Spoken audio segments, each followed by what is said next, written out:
अपने पसंदीदा शो के फुल एपिसोड देखने के लिए अभी डाउनलोड करें दंगल प्ले ऐप।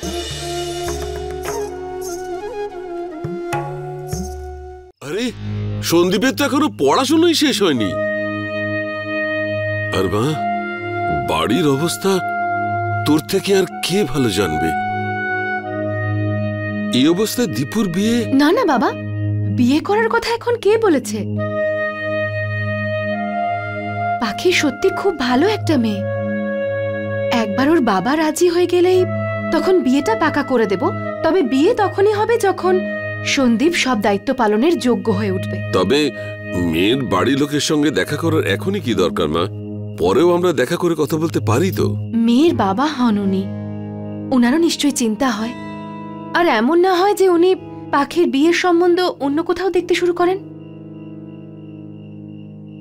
জানো বাবা, সন্দীপ এখন টিউশন পড়ায়, যাতে ওর বান্ধবীকে রেস্টুরেন্টে নিয়ে যেতে পারে, তার জন্য ভালো ভালো গিফট কিনতে পারে। কত ভালো বলো তো আমার ভাই, আর কতটা দায়িত্ববানও। বড় হয়ে গেছে এখন, এতটাই বড় হয়ে গেছে যে নিজের জন্য জীবন সঙ্গী নিজেই খুঁজে নিয়েছে। কিন্তু তাও এখনো তো ছোট, এখনো এতটাও ম্যাচিওর হয়নি যে ও এই গুরুত্বপূর্ণ বিষয়গুলো হ্যান্ডেল করতে পারবে। যদি তুমি আমাকে অনুমতি দাও তাহলে আমি পাখির বাবার সঙ্গে দেখা করে ওনাকে রাজি করাতে চাই। কিন্তু এখন আমরা বাড়িতে কাউকে কিচ্ছু জানাবো না। অ্যাকচুয়ালি অনেক অনেক স্বপ্ন দেখিয়ে এখনই আমি বাড়ির সবাইকে দুঃখ দিতে চাই না। একবার পাখির বাবা দেখা করতে রাজি হয়ে যান, তারপর সবাইকে এই খুশির খবরটা শোনাবো। একদম ঠিক কথা বলেছিস মা। আজ পর্যন্ত বড় দিদি হওয়ার সমস্ত দায়িত্ব তুই পালন করেছিস। যা মা, এই দায়িত্বটাও পূরণ করে আয়। থ্যাংক ইউ বাবা।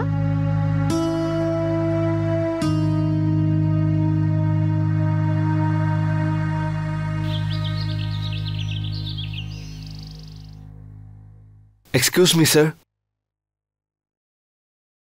Yes?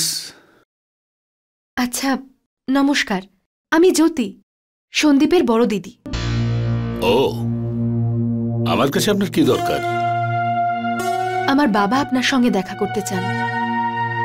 আমি রিকোয়েস্ট করতে এসেছি আপনাকে যে যদি আপনি একবার আমাদের বাড়ি আসেন তাহলে আমাদের সবার খুব ভালো লাগবে। আমার মনে হয় আপনার বাবার আমার কাছে আসা উচিত।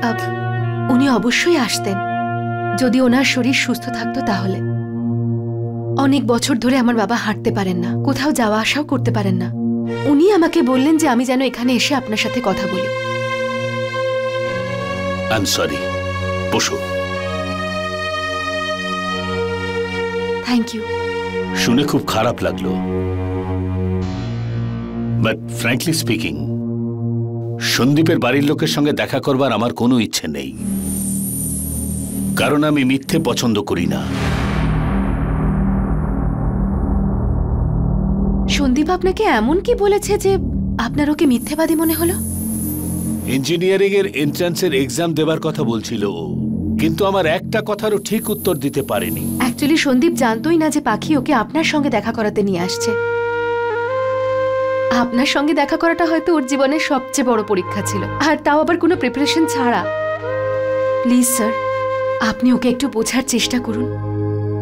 বাচ্চারাই তো ভুল করে থাকে, তাই না?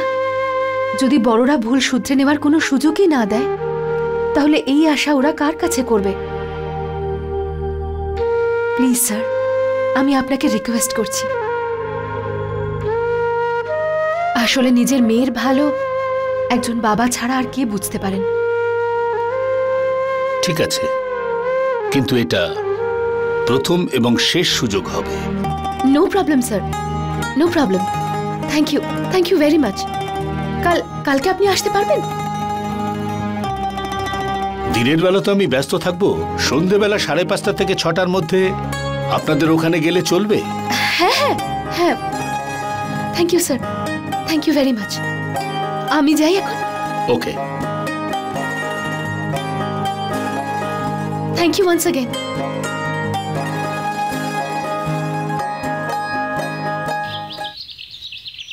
গুড মর্নিং দিদি। গুড মর্নিং দিদি। Good morning. গুড মর্নিং দিদি। Good morning.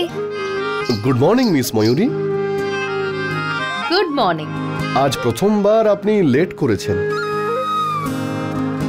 আর আপনার নুপুরের শব্দ বলছে আজকে আপনি খুবই খুশি। হ্যাঁ, দেরি তো একটু হয়েছে, একটু পার্সোনাল কাজ ছিল।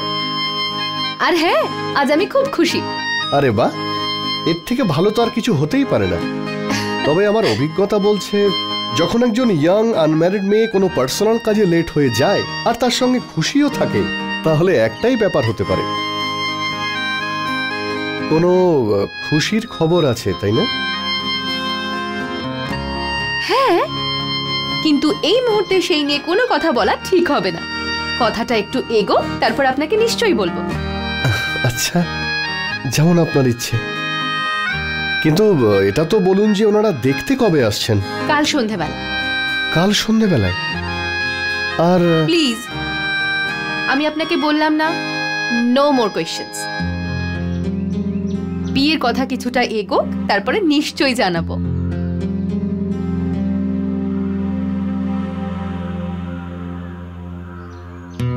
ঠিক আছে, আপনি না বলতে চাইলে আমি আপনাকে জোর করব না, but all the best. Thank you. Sachin বাবু, হ্যাঁ বলুন। আজ আর কাল আমি একটু তাড়াতাড়ি বাড়ি যাব। যদিও আমি দয়াল আঙ্কালকে বলে দিয়েছি, কিন্তু তাও আপনাকেও ইনফর্ম করাটা দরকার। হ্যাঁ ঠিক আছে, নো প্রবলেম, ইটস ওকে।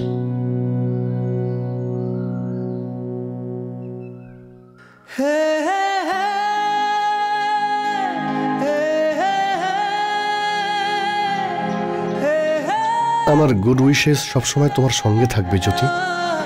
আমি প্রে করব জীবনের যে কোনো পরিস্থিতিতে তোমাকে যেন কোনো সমস্যায় না পড়তে হয়, আর সেই সমস্ত আলো যেন তোমার জীবন আলোকিত করে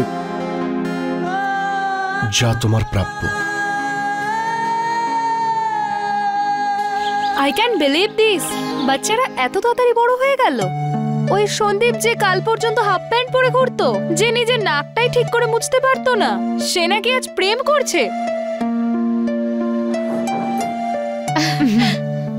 আচ্ছা, আমি 2000 টাকা নিয়েছি। হ্যাঁ ঠিক আছে। দেখ, কালকে পাখির বাবা আসছে দেখা করতে, তাই আমি ওনার আতিথেয়তায় কোনো কমতি রাখতে চাই না, যাতে ভবিষ্যতে সন্দীপকে কথা না শুনতে হয়। তুমি থাকতে এটা হতে পারে? তুমিও না একদম পাগল। আর এতে এত লজ্জা পাওয়ার বা কি আছে? কল্পনা, ওনারা বিরাট বড় লোক। আমি কোনো দেখনদারি করতে চাই না, কিন্তু উনি যেন এটা না মনে করেন যে আমরা বাড়িতে আসা অতিথিদের যত্ন করতে পারি না। খুব অদ্ভুত লাগছে আমার। একজন বড় দিদি হিসেবে দীপুকে যদি ওর জীবনের সবচেয়ে বড় খুশিটা আমি দিতে পারি, আমার মনটা কত শান্তি পাবে বলতো। হ্যাঁ, কিন্তু সম্বন্ধটা ফিক্স হয়ে যাওয়ার পরে আমি সন্দীপ আর পাখি দুজনকেই বলে দেবো যে সব প্রেম ভালোবাসা পরে হবে, আগে পড়াশোনায় মন দাও। সেটাই তো বেশি দরকার, তাই না? আর আজ বা কালের মধ্যে সন্দীপের এক্সামের রেজাল্টও বেরিয়ে যাবে। আচ্ছা, Kalpana, I am so happy for you Jyoti. কতদিন পরে তোমার মুখে আবার সেই হাসিটা দেখলাম। একটা প্রশ্ন আমার মাথায় সব সময় ঘুরতে থাকে, যে ঈশ্বর তোমাকে কিভাবে তৈরি করেছে। সবার খুশির চিন্তা তোমার কাছে আছে, কিন্তু নিজেরটা ভাবার সময়ই নেই। কল্পনা, না সিরিয়াসলি, জানো তো আমি আজকাল একটা ইন্টারেস্টিং বই পড়ছি, আলাদা আলাদা মানুষের নেচার এবং ওদের থিঙ্কিং কে নিয়ে। তোর থেকে বেশি আমাকে আর কি জেনে বলতো? আরে বাবা, তুমি না প্রশ্ন করে আমার প্রশ্নের উত্তর দিয়ে দাও না। দিস ইজ ফান জ্যোতি। দেখো, আমি যতদূর জানি তুমি সকাল সকাল ঘুম থেকে উঠে পড়ো। এটার মানে হলো তুমি সকালবেলায় জন্মেছো, রাইট? হ্যাঁ। কিন্তু 10টা বাজার আগে না 10টা বাজার পরে? এটা কিরকম প্রশ্ন? বলো না। আচ্ছা ঠিক আছে, আমার জন্ম হয়েছিল সকালবেলা 6টা বেজে 23 মিনিটে, আর এটা আমার মনে আছে তার কারণ বাবা সারাক্ষণ বলতে থাকে যে আমার নাকি পৃথিবীতে আসার খুব তাড়া ছিল। ভালোই হয়েছে যে নার্সিং হোমটা বাড়ির কাছে ছিল, না হলে কে জানে কি হতো। আর পরের কোশ্চেন? তোমার ডেট অফ বার্থ আমার কাছেই আছে। হ্যাঁ, টাইম আমি পেয়ে গেছি। আই থিংক হয়ে গেছে। হয়ে গেল? আচ্ছা বলতো, আমি কোন ক্যাটাগরিতে পড়ি? আরে ওটা তো ক্যালকুলেট করতে হবে। फुल एपिसोड देखने के लिए अभी डाउनलोड करें दंगल प्ले ऐप।